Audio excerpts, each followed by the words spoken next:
Salam Bapak Ibu, Saudara dan Saudari, sahabat-sahabat garam dunia yang terkasih. Hari ini kita merayakan pesta kenaikan Tuhan. Bacaan Injil yang ditawarkan kepada kita hari ini diambil dari Injil Markus, bab 16 ayat 15 sampai dengan 20. Membaca Injil hari ini, saya teringat kembali pada peristiwa kematian orang-orang yang minum racun demi membuktikan iman mereka akan sabda Yesus, seperti yang digambarkan dalam Injil hari ini.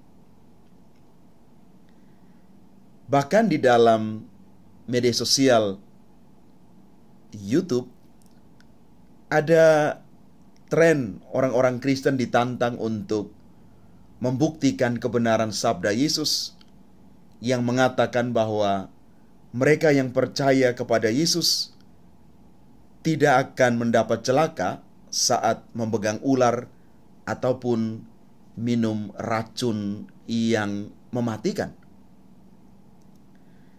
Bapak, Ibu, Saudara dan Saudari yang terkasih, dalam Injil hari ini, Yesus yang telah bangkit itu memberikan amanat agung kepada para murid untuk pergi ke seluruh dunia, memberitakan Injil kepada segala makhluk. Mereka diberi tugas untuk membaptis orang-orang yang percaya. Bagi orang-orang yang percaya akan diberi kuasa untuk mengusir setan-setan, berbicara dalam bahasa-bahasa yang baru, memegang ular, dan sekalipun minum racun maut, mereka itu tidak akan celaka. Juga mereka akan meletakkan tangannya atas orang-orang sakit dan orang-orang itu akan sembuh. Tentu tanda-tanda yang luar biasa tersebut selalu bertujuan untuk kepentingan kerajaan Allah. Tanda-tanda itu tidak pernah dimaksud agar kita tampak lebih hebat atau lebih sakti daripada yang lain. Maka kalau kita membaca dan menafsir kitab suci secara salah, maka kita akan sesat. Tetapi kita berjuang untuk memposisikan diri, membaca dan merenungkan sabda Tuhan di dalam konteks penuh iman dan di dalam tafsiran magisterium gereja yang benar. Maka kalau kita membaca konteks Injil hari ini,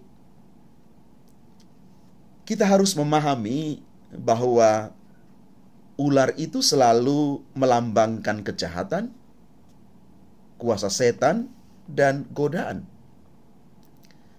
Sementara racun maut itu merujuk pada isi dari godaan itu. Bila ada orang yang hendak meracuni orang lain, ia tidak akan meracuninya secara terang-terangan.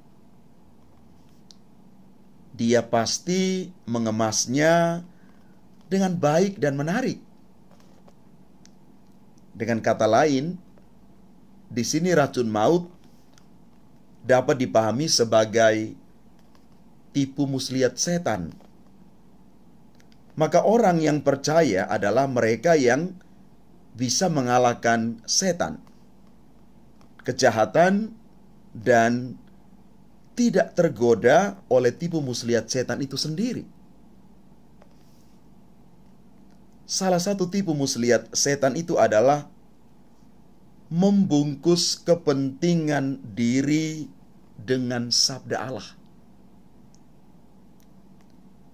kita tahu dengan jelas bahwa salah satu akar penyebab manusia jatuh dalam dosa dan tipu muslihat setan itu adalah kesombongan.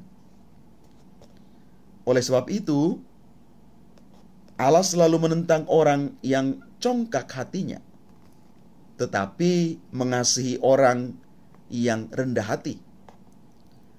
Maka pada perayaan kenaikan Tuhan hari ini, semoga kita siap menjadi pewarta-pewarta sabda Allah yang rendah hati dan bukan menonjolkan diri sendiri, tetapi yang kita wartakan itu adalah Tuhan. Kita mengedepankan kepentingan Allah, bukan ego kita sendiri. Maka kalau kita siap menjadi pewarta yang rendah hati, kita sudah ambil bagian di dalam karya besar Yesus membagikan semangat Paskah kepada dunia lewat hal-hal kita yang sederhana, mulai dari kelompok kita, dari keluarga-keluarga kita, dari komunitas-komunitas kita. Maka Bapak, Ibu, Saudara, dan Saudari yang terkasih, beberapa pertanyaan refleksi untuk kita. Bagaimana saya bisa melihat dan merasakan penyertaan Tuhan di dalam hidupku? Apakah saya sudah menjadi pewarta yang rendah hati? Dan yang terakhir, di dalam hidup setiap hari, apakah sabda Allah itu sungguh-sungguh sudah mengubah hidup saya? Tuhan memberkati kita sekalian. Amin.